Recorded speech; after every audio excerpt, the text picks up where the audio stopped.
নমস্কার, সুভদ্রা রান্নাঘরে আমার সকল দর্শক বন্ধুকে জানাই স্বাগত। আমি শিউলি।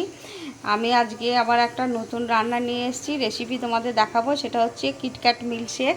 তো কিটক্যাট মিল্কশেক বানাতে আমার কি লাগবে, আমি কিভাবে বানাবো সেটা তোমাদের দেখাবো। তার জন্য প্রথমে দুধ লাগবে আমার। দুধটা আমি বসিয়ে দিয়েছি ফোটাতে, দুধটা ফুটে ঠান্ডা হবে, তারপরে আমি পরের প্রসেসটা তোমাদের দেখাবো। দুধটা এখন ফুটছে।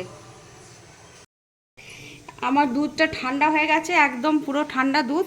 এবারে আমি ব্লেন্ডারের মধ্যে, জারের মধ্যে দুধটা নিয়ে নিচ্ছি। আর দিচ্ছি না, আমি 1 গ্লাস বানাবো তো এবার দেখব। আর অল্প একটু চিনি দিয়ে দিলাম, এখানে মধু দেওয়া যেতে পারে, কোনো অসুবিধে নেই। যেহেতু ঠান্ডা জিনিস, আমি মধু দিলেও ভালো হতো। যাই হোক, চিনি দিয়ে ফেলেছি, তোমরা চাইলে মধু দিয়ে বানাতে পারো এটা। আর আমি এই যে একটু কিটক্যাট দিচ্ছি, এটা কিটক্যাট মিল্কশেক, তার জন্য কিটক্যাট তো অবশ্যই লাগবে।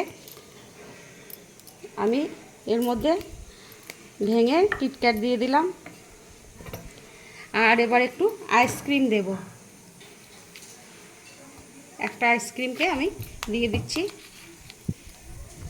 আমি এটাকে ব্লেন্ড করে নেব। আমার ব্লেন্ড করা হয়ে গেছে।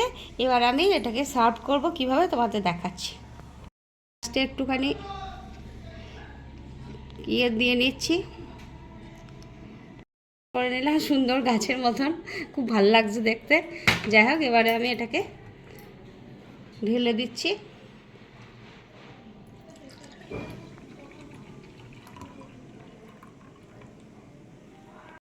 আইস কিউব দিয়ে দিচ্ছি ওপর থেকে দুটো, আর একটু আইসক্রিম দিয়ে দিলাম,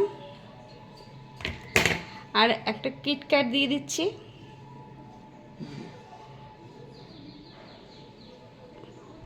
এইভাবে তোমরা সার্ভ করবে।